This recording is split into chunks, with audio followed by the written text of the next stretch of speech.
I am a 50-something Jewish punk. Don't get many of those to the pound, I can tell you, or the shekel for that matter, although it can vary with a fluctuating exchange rate. I'm going to take you on my punk odyssey all the way back to when I was a child of punk, as witnessed by this t-shirt, because that was the last time it still fit me when I was a child. Chaos and anarchy. An A with a circle round it. Just need more. Not enough fingers. Back in the day, I also used to have this zip shirt by Vivienne Westwood. Had 14 zips sewn into it. It was like great, like pull all the zips down. There's your flesh on display. Sort of bit like designer jeans today with their slits. Only now you have to pay like £100 for something that's more whole than denim. We used to like rip our own clothes and then like put a safety pin in to like hold it all back together. She's done very well for herself, that Vivienne Westwood, off the back of punk.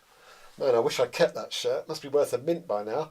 But the problem was it wasn't seasonal. You couldn't like wear a thermal vest under it. Like defeats the whole point. So you're all hot and sweaty from like pogoing and gobbing in the club. And it's the end of the night and you go to leave and it's like, oh man, I've got to do all these zips up. And in your haste, you catch a nipple in the zip and it's like, oh man, that pain.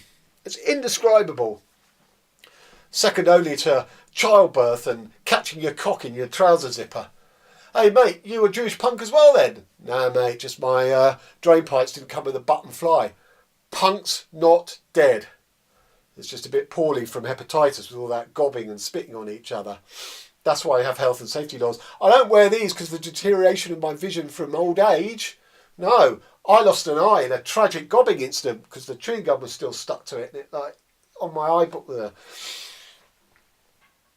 But I say to you, the punk is as relevant now as it's ever been. More so, probably. I mean, chaos and anarchy. My friends, just take a look at the world around you. Punks were ahead of their time. Well, English punks. American punks didn't have a Scooby. I mean, they thought Blondie was punk rock, although they called it New Wave because that sounds more arty. Talking Heads, there's a New York New Wave band for you. Psycho Killer, Qu'est-ce que c'est? Fa fa fa fa fa fa fa fa fa fa. Of course he was a psycho killer, he was bilingual. There's your first sign of schizophrenia. Alright, maybe the Ramones were a bit more punky. Sheena is a punk rocker, Sheena is a punk rocker. Punky, but not timely. Hasn't aged well. Sheena was a punk rocker. Was. Once. Now she's sat there, phoning in her vote to American Idol. She's got no hair left because all the sugar soap, she used to like spike up her Mohican. When she goes out, she has to wear a wig like a Jewish Hasidic woman. But no, you cannot class the likes of her as a Jewish punk like me. Same as geezers who ripped their foreskin off in a trouser accident. Now, I'm sensing you're not buying all this punk prescience. OK then, I'll give you the Sex Pistols. God Save the Queen. Which in a way he kind of has, because 39 years after that song was released, she's still going strong. It's a bit embarrassing for punk as an atheist movement, really, if it turns out to spawn a song that proves the existence of God. But consider the lyric. No future, no future, no future for you. Eh? 100% bang on? Right? Right? This looks like it might be 100% bang on about my career as a comedian as well. This isn't a crib sheet. This is my set list. Haven't you heard? Comedy's the new rock and roll. Or is it the other way around? I always get that a bit confused. Besides, sort of helps cover up my scar tissue. Every one of those bands I've got tattooed on my shoulder blade. Just like sort of as a prompt, you know, it's a bit awkward, like people think you're paranoid. The Clash, White Man in Hammersmith Palais. If Adolf Hitler flew in today, they'd send a limousine anyway. Now I know what you're thinking. They've brought Hitler into it, so they've lost the argument. Godwin's law and all that. Any internet forum, first mention of the Nazis, you're done. Intellectually bankrupt. That song was written in 1976, years before Godwin's law, before the internet was invented even. So the Clash were actually ahead of the curve. Although they did get it badly wrong in their song White Riot, because the working class haven't sort of risen and rioted. They voted Trump and Farage instead. Strummer and Jones really should have seen that coming. Punk deers in ideas. The Adverts had a song called Looking Through Gary Gilmore's Eyes. Really interesting song, multiple perspectives, complex points of view, about a guy on death row about to be executed by lethal bizzle, injection of amphetamine. Anyway, it's a pity they looked to America for inspiration. But anyway, the Adverts were always a bit of a different type of punk band, because for a start they had a female bass player called Gay Advert. Boot black hair, leather jacket, fishnets. Oh man, I used to have a bit of a thing for gay back in the day. But then what heterosexual male wouldn't have?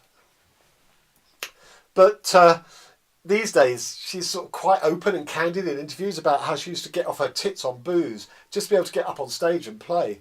So she wasn't looking through Gary Gilmore's eyes. She wasn't even looking through Gay Adverts' eyes. But lady punks, man, oh. The trouble was, it was quite hard to pull in punk on account of the pogo. Now, I demonstrate the pogo to you, only I've got like no cartilage left in my knee on account of a skiing accident at Val d'Isere. So I'll try and show you in another way. So boy punk, girl punk, and they're both pogoing away. So the boy tries his chat-up line, your fishnets look good wrapped around my face. And if he gets the levels wrong, then his cock is directly in line for the first of the many punches that she's going to throw. See, what you've got to remember is what punk was up against. Singers like Bruce Springsteen, blue collar rock by a guy who calls himself the Boss. How does that work? I grew up in Wembley near the stadium, and if ever I was coming home late, because like, I'd stayed on for chess club at school, intellectual anarchy, chess, Anyway, I'd come out the tube and it like swarmy of people on their way to the stadium. And Bruce Springsteen was doing 5 nights of his Born in the USA tour. And there was, I was confronted with the sickening sight of 80,000 Brits, my fellow countrymen, stars and stripes on their shirts, singing Born in the USA. No, you weren't, mate. You were born in Holloway. And you were born into Beauvoir town, London's French ghetto. Named after Simone de Beauvoir, writer of The Second Sex. Intellectual anarchy. Now, that book sort of called for power to be given to all the lady punkettes. Not political power, obviously, because they were anarchists and they wouldn't have wanted that. In fact, if a punk had written that book, it probably would be called Sloppy Seconds. But anyway, every 4 years, Born in the USA, it gets used patriotism and rabble-rousing, in elections. So Blue Collar Bruce gets on the blower to his agent and says, get hold of the New York lawyers, issue a cease and desist notice. Only this year, Born in the year, it's not being used for rabble-rousing. It's actually American immigration policy. You want to do something about that war with Mexico? Why not get Roger Waters and Dave Gilmour of Pink Floyd on the case? A fistful of concept albums and interminable guitar solos. That would bring the wall crashing down. Yeah, right. Bloody acid hippies. Now that's what punk was against. Now, punk gets accused of being like basic 3-chord thrash and really simplistic lyrics. But 3 chords is already 2 chords more than today's music, up there in your bedrooms with your Pro Tools and Auto-Tune, and Simon Bloody Cow with 1 finger on an electronic keyboard. See, I blame Kraftwerk for all that. But there again, they did sort of birth and suckle hip-hop, so I'm a bit conflicted on that score.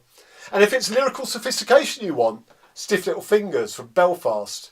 We want an alternative Ulster, be an anti-security force. We want an alternative Ulster, alter your native land. You see what they did there? Alternative, alternative. That's cracking wordplay, positively Shakespearean. But then on the same album, they also had a song called Barbed Wire Love. Blasted by your booby traps, I felt the blow in both kneecaps. Your eyes did shine, your lips were fine. The device in your pants was out of sight. So, not really Shakespearean, not even Jacobean. If the kids are untied, they will never be derided. Bit of a dyslexic Sham 69 because I never really liked them. But what I really hated was fakers, pretend punks, like the Jam with their mohair suits and ties. I mean, Paul Weller's known as the Godfather. No, the Mod Father, not the Punk Father. Now, the Jam had this song called Down in the Tube Station at Midnight about a guy getting kicked to death on the London Underground. Ooh, that sounds suitably punky. Except it's got this line in it. The wine will be flat, the curry's gone cold. Now, I ask you, where in London is more than a stone's throw, or even just a good gob, away from a half-decent curry house or balti house? Nowhere, that's where. So the idea that, like, you jump on a train, go 2 stops, pick up your curry, hop back on the tube, go, it just doesn't add up. Paul Weller, you are a fake. You didn't grow up in London, you grew up in Woking, and Woking only has an overground rail service. Even if the best curry house in the world is just 2 stops away on the tube, and you do all that and you like pick it up and you come home, whether you're kicked to death or not, the time you get home, that curry is cold. Arctic Monkeys, didn't they used to be a thing? Infarctic Monkeys more like. Gang of Four had this song, Guns for Butter. brilliant geopolitical analysis of the relationship between consumerism, trade, arms dealing and war. Whereas Johnny Rotten advertises country life butter on TV. Punk's not dead. Anarchy rules.